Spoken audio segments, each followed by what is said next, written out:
Let's talk about the hidden truth of what drives autoimmunity in athletes. It can be really frustrating if you're someone that prioritizes your health, that works out very often, takes good care of yourself, eats very well, to then find out that you have an autoimmune disease. It feels like you're doing everything right. And so, why are you still experiencing health issues like autoimmunity? Well, there's actually a connection between athletes and exercise and autoimmunity processes. And in today's video, I'm going to walk you through what that connection is and why some populations of athletes can be at greater risk of autoimmunity and what you can do about it to actually take back control of your health. Now, it's important to understand that once you have an autoimmune disease, your immune system always has the memory for that autoimmunity. However, that doesn't mean that you still can't get to the point where you've actually put those antibodies into remission and you have controlled that autoimmune process to where the immune system is no longer attacking whatever tissues it is. And this can be the case for any autoimmune process, whether it's autoimmune disease of your platelets or of your thyroid or of your joints. So we're just going to focus on in today's video is what is the commonality between all of these autoimmune processes and the starting point that drives them in athlete populations. The first thing that you want to understand about autoimmunity is that there's three main drivers that we think about. The first one is genetic predisposition. What that means is that there's someone in your immediate family likely that also has an autoimmune disease that is giving you the genetic predisposition for that. And that's what we call genetics, right? Then when we think about what is the driver of what caused those genetics to then be triggered, that's when we talk about epigenetics. And there's different things that can occur throughout our childhood and our lifespan that can increase our epigenetic potential to onset the start of autoimmunity. Sometimes that trigger can be just a simple stressful event. Maybe you've gone through the death of a loved one or a big career change, something that was a very chronic stressor for you for an extended period of time. It could also be that you had some type of viral infection that got reactivated. If you've had things like mono, Epstein-Barr virus, if you've had COVID or any vaccination, those can sometimes be that triggering event as well as something like an opportunistic infection such as pneumonia. So those are usually going to be what that stressor is that then triggers that genetics to then turn on the autoimmune process. Typically, we also see a presentation of increased intestinal permeability or leaky gut also presenting. And that's the third root cause of all autoimmune processes. And leaky gut happens for a multitude of different reasons. Stress can weaken our gut area. So can things in our food supply, such as like the herbicide glyphosate that's used a lot in wheat and chickpeas and corn. Gluten in itself has also been shown to cause more of this leaky gut environment, as well as things like exercise. So this is where being an athlete can sometimes come in. When we do high intensity exercise, as well as exercise in hot temperatures, it actually makes those tight junctions in our gut open up. And so that gut actually in the short term becomes more permeable. And when that happens, food particles that are in our gut can actually leak out of our gut and into the bloodstream, triggering an immune response. This can be what drives a lot of the food sensitivity processes, but that over time also contributes to this leaky gut type process occurring. This can be also exacerbated based off of your fueling strategies during exercise. One of the reasons why we always want to incorporate a very easy digestion meal before you exercise is because we want to mitigate the amount of work that the digestive system has to do during exercise. The blood during exercise is being shunted towards your working muscles, not towards your gut. So if the gut is also having to digest a lot, that increases the potential for more of this leaky gut environment to happen. If you are an endurance athlete and you are exercising for greater than 60 minutes, it's typically advised for you to be ingesting carbohydrate or some type of food source during exercise. But we want to be really mindful about what that food looks like, because if you are overloading your digestive system, then that also could be a contributing factor here. So we always want to take into account what your digestive system has the capacity for and what your oxidation of carbohydrate and fat looks like per hour. So it can be really helpful to do something like a VO2 max test, because we can actually get that data from VO2 max testing where we can see at what thresholds does your body shift from fat metabolism over to carbohydrate metabolism, and what does your body have the capacity for from a fueling perspective. Also, the longer that you train, the more digestively capable your gut becomes. So when you first start, you might need something very, very small, but over time, you slowly should be able to tolerate more food during training. What we want to be careful of is just starting right off the bat with maybe what the gold standard is of what you should be eating. We want to stair step our way into that so we can prevent this type of leaky gut scenario happening. But overall, if you're noticing that during training, you're feeling like your digestive system is sloshing, or there's more bloating and water retention happening, or things feel off afterwards, that can be an indicator that there are some fueling issues that are happening around exercise. A simple strategy to be able to help prevent this leaky gut environment after exercise is to utilize something like L-glutamine, as well as some of your demulcent herbs that actually help strengthen this gut barrier.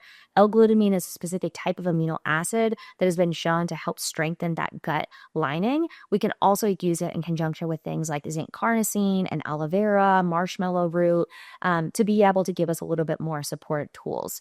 That's going to be one strategy you can use. Of course, we still need to continue to pursue, are there other things going on in the gut that are causing this leaky gut environment for us to be more susceptible to it?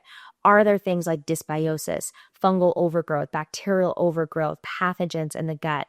And doing a comprehensive stool analysis is how we identify what the actual makeup of the gut looks like, and if you have enough good gut microbes, or if there is overgrowth and digestive insufficiency that could be impacting why there's actually this leaky gut environment in the first place. I have one athlete that I worked with several years ago who I went through this process with her, and it was completely life-changing. She is a marathon runner, and she actually came to me more specifically for improving her performance. But what we actually identified was that she was dealing with a leaky gut environment. And once we healed her leaky gut, not only do we correct so many of her lifelong food sensitivities and bloating and digestive issues, but we also got rid of her chronic yeast infections that she was experiencing. So you would be surprised at how far we can go in terms of the symptom improvements that can happen when we take a root cause approach, even in someone who seems generally healthy, who is able to run marathons and do it in a very high capacity. There's so many other variables that affect our health, and health always drives performance. If we don't have optimal health, we're going to struggle to have optimal performance. So a leaky gut is always one big piece of the equation. The second thing is what we call redox balance. And this is essentially the balance between the amount of oxidative stress that is being induced from exercise and our antioxidant capacity. When we do higher intensity exercise, we actually elicit oxidative stress, and that's actually part of the adaptation. We need that oxidative stress to become fitter and stronger, and that is what helps us to be able to get the adaptation from training. However, what can happen is if we don't have enough endogenous antioxidant reserves, so what that means is that our body is not making and storing enough antioxidants, then that oxidative stress can get a bit out of control, and this can pose more issues to our overall health and the autoimmune processes. Oxidative stress drives so many health issues, but autoimmunity is by far one of the most common that is driven through oxidative stress getting out of control. So we always want to make sure that we're controlling for oxidative stress, that we're training smart, that things are programmed well so that you're not getting into too much of an oxidative stress environment, and that our nutrition matches up to make sure that we have enough antioxidant reserves to be able to constantly be buffering the oxidative stress that you're going to be accumulating from training. Other factors that are in your control when it relates to this redox balance is one, controlling for overtraining, making sure that you're not under fueling as well, and that you're getting in enough micronutrients. Athletes have a much higher need for micronutrients because of the amount of mitochondrial energy that is occurring to fund exercise, but also because you lose a lot of micronutrients in sweat. So your need for micronutrients is much higher than the average person's. And you always recommend that athletes do a micronutrient panel that is looking at both serum and cellular levels so we can see what's actually within the cell for utilization during exercise.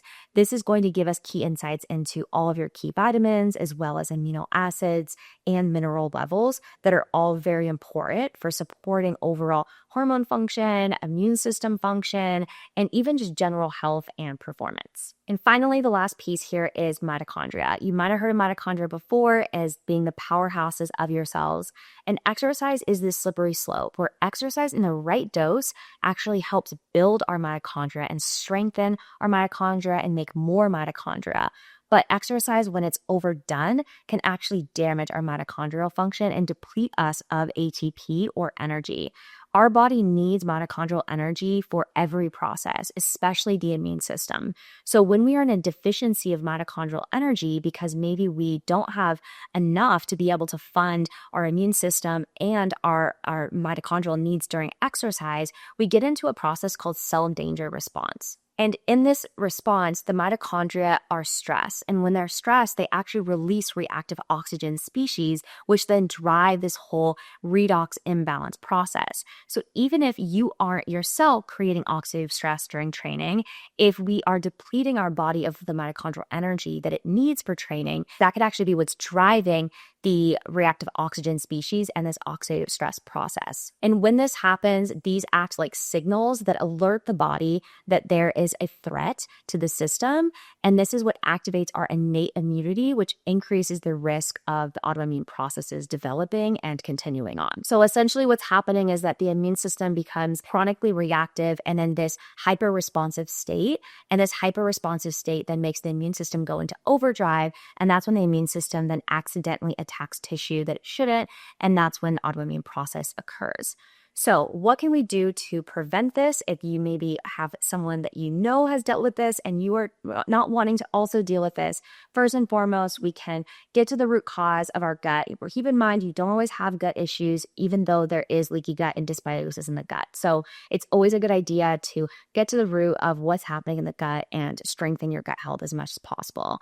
The second thing is support your mitochondrial function, train smart, recover smarter, make sure your nutrition is dialed in, that you have enough micronutrients, that you have enough antioxidants in your system, and that you're eating enough to be able to support the recovery processes, and be smart about what that looks like around training to make sure that you're not overdoing that load on the digestive system. Now, if you're someone that already has an autoimmune disease that's developed, there is still hope. If you haven't already done some testing to understand the root causes of your autoimmunity, that would be a great place to first start. I would recommend investigating further what's going on within your gut, as well as your immune system, looking at things like your white blood cells and lymphocyte production, as well as understanding, do you have enough of these key nutrients for the immune system and mitochondrial function? Is there mitochondrial deficiency happening?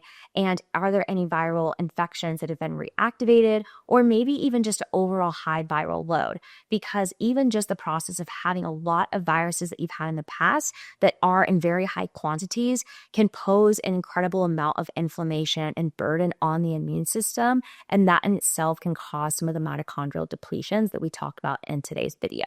I hope you found this video helpful and that it helps make a little bit more sense as to how you could be so healthy and experiencing autoimmune processes or other types of chronic health challenges. Please know that you are not alone, that there are so many people out there that have similar stories to you, and it's something that we work in our practice with one-on-one all the time. If you want to learn a little bit more about the immune system and mitochondrial function, I have several other videos on my channel that explain a bit more about both of these processes that'll help you be able to understand what could be happening here. Thank you so much for tuning in today's video. And if you want to see more videos like this, be sure to hit the bell to subscribe to my channel so you'll be the first to know when I release a new video.